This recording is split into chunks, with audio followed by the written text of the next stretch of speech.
Well, it turns out the accuracy of my 2021 predictions are being revealed in real time. It does seem a little bit more like the Republican Party is going to fracture and have a civil war, but we're not going to talk about that just yet. Today, we're going to talk about what happened on Wednesday, January 6th.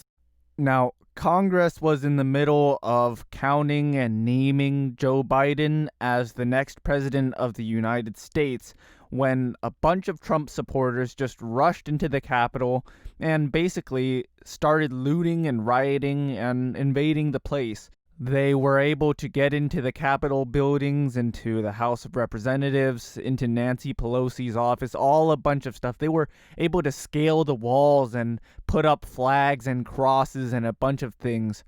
And the police, there was some conflict. One woman got shot and killed, but otherwise, they were able to just charge into the building and just wreck the place.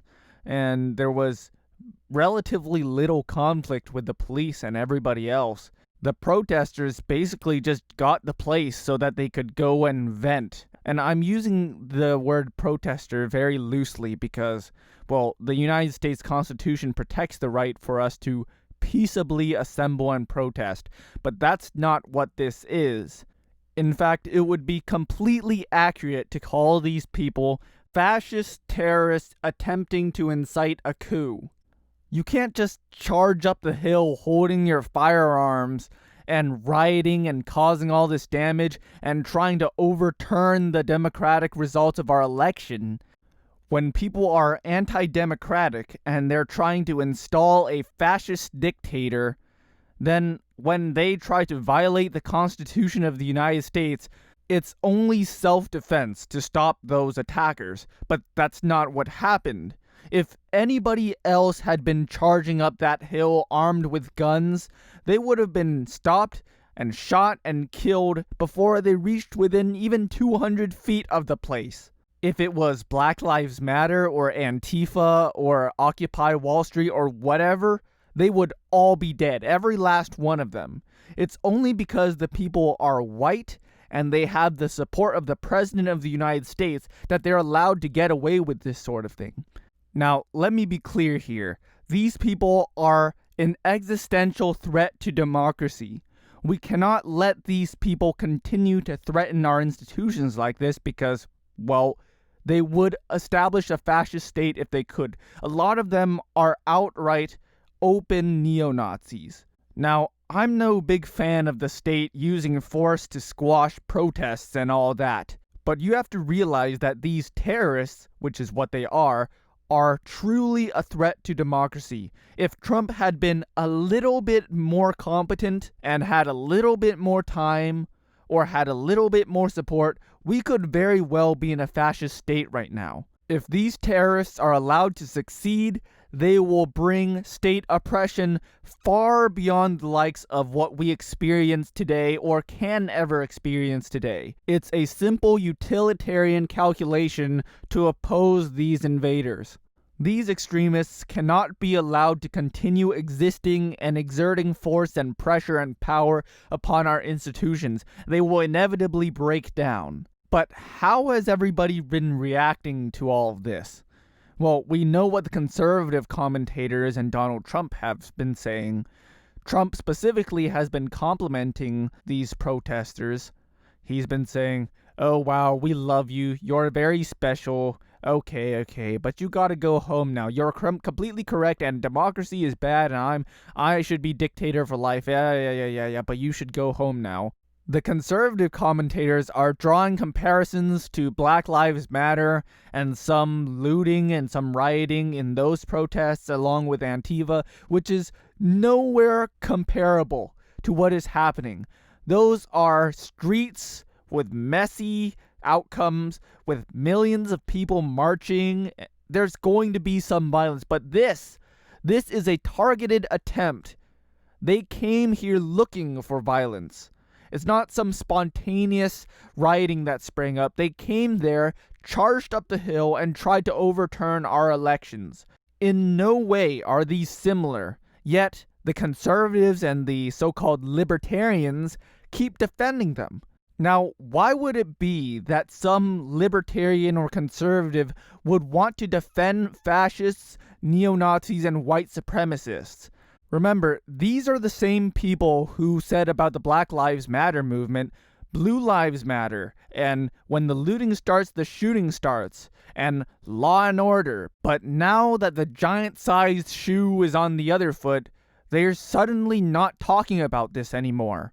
Perhaps they only actually care about law and order and the police and all the rule of law when it can be used to suppress black people. Now, how have the liberals and Democrats been reacting to this?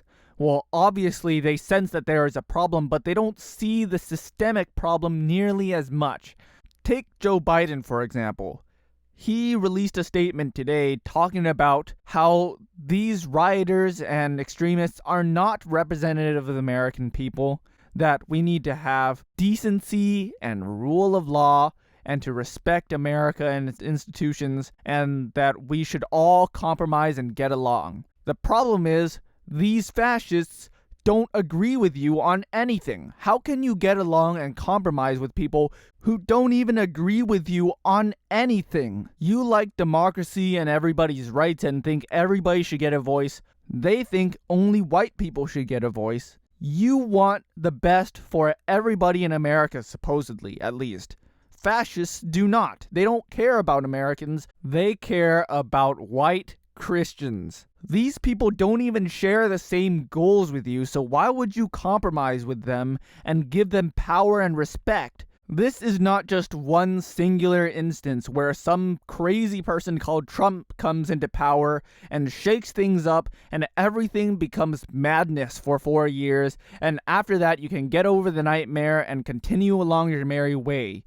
All it takes is one other guy, a smooth talker with charisma and power, who appeals to this base but is more competent than Trump is, and we can go sliding into fascism. Democracy has to defend itself. It cannot coexist with fascism.